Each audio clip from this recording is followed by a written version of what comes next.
ازيكم يا احلى متابعين في الدنيا، يا رب تكونوا بخير. وحشتوني كتير. يلا بقى على احلى سلطه رنجه، اسهل اكله. عارفه في يوم الكسل اللي هو مش قادره تعملي حاجه، ده اللي هو اقوم اعمل سلطه رنجه. انا النهارده كنت مكسله.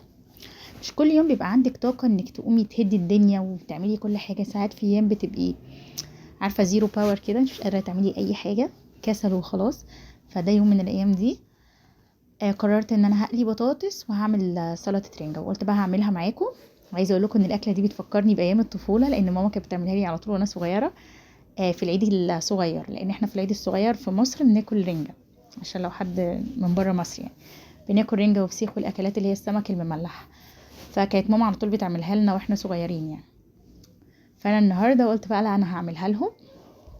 بما ان اليوم كده في كسل وفي عارفين حاجات كتير كده مبهمة.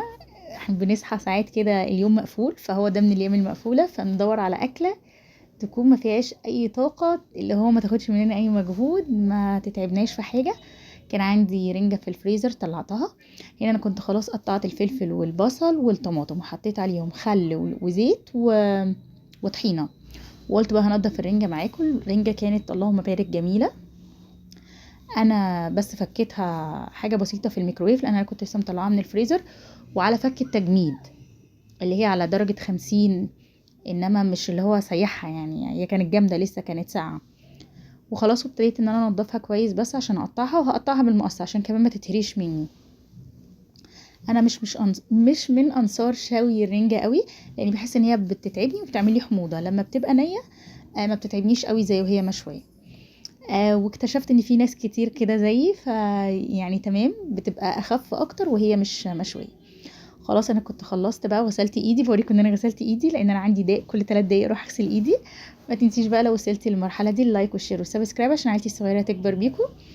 كنت بقى بقطع الرنجه بالمقص عشان زي ما قلت لكم تبقى الحتت بتاعتها ثابته، يعني مش بايشه، مش متقطعه كده. آه وخلاص كده تقريبا دي اخر مرحله بالنسبه لي. هقطع الرنجه، واخر نص رنجايه ده بس انا سايباه اقطع على الوش كده، قلت يعني يدي شكل ديكوريشن كده، يبقى شكله حلو على وش الطبق. وهرش بابريكا بس مش هحط يعني دي مش شطه، وده ليمون. بس ليمون انا عصراه يعني مخزناه عندي. وهنا بقى كنت خلاص بعد ما